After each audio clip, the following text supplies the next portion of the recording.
are going to be accomplished. What are these things?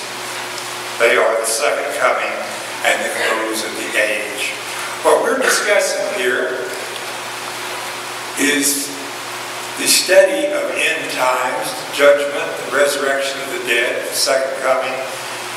And it's called eschatology, which is based on a couple of Greek words that I can't pronounce. And in fact, up until yesterday, I wasn't even pronouncing eschatology correctly.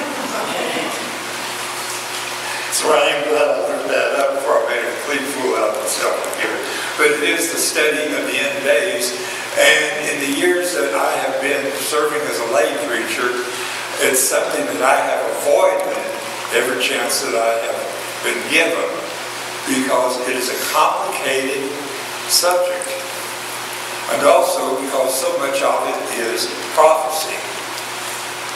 At our old church, we had an old fellow there that had been there since, I think, the 1950s.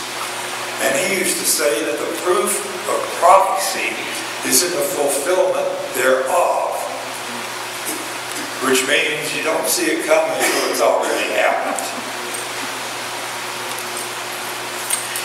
And Jesus began to say to them, "See that no one leads you astray. Many will come in my name, saying, I am he." And Luke adds, "Many will come in my name, saying, I am he, and the time is at hand.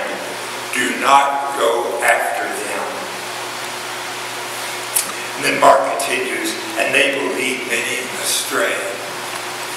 These are good words to know. If somebody comes around, and I think we're all hip to this, but if somebody comes around and tries to tell us that they are the second coming of Christ, we're not to believe it. We will know when it's Jesus. When Jesus comes, we will all know it. The entire world will know it. So don't fall for people like that guy down in Waco a few years ago. He's just looking for people that are grasping for anything in this world to hang on to. And somebody who comes around and claims to be what they're not, that is not something you want to hold on to.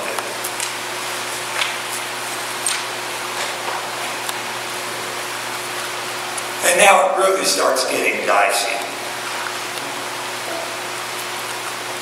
And when you hear of wars and rumors of wars, do not be alarmed. This must take place, but the end is not yet. Back in the 1960s, I was attempting to be a peace and love hippie. And I told my mother, "Oh, we should never have another war. We should never fight." And like I told my friend Bill down here last week, after he talked about the veterans to the children, I've learned in the years since then that war doesn't stop. War has always been around. And no matter how much you want peace, there will always be somebody around that doesn't.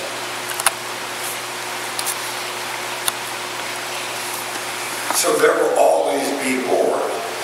So if somebody says, "Oh, there's wars, there's rumors of wars," try not to worry about that. I told my mother about that. She said, "Son, the first thing I remember as a little girl is the soldiers marching home for World War I." She said, "There has always been war. There always will be war. For nation will rise against nation and kingdom against kingdom. There will be earthquakes in various places. There will be famines," and Luke adds, "and pestilences, and there will be terrors and great signs from heaven." Natural disasters. Now, we've had a lot of natural disasters lately, more than our fair share.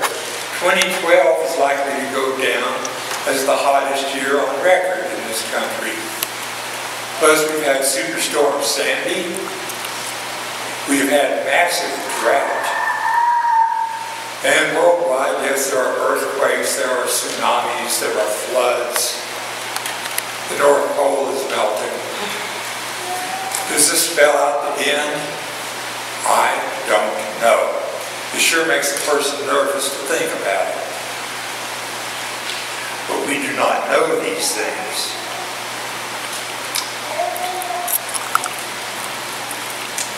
Jesus says nation will rise against nation and kingdom against kingdom. There will be earthquakes. These things are going to happen. But he adds, these are but the beginnings of the birth pains. These are but the first pains of labor.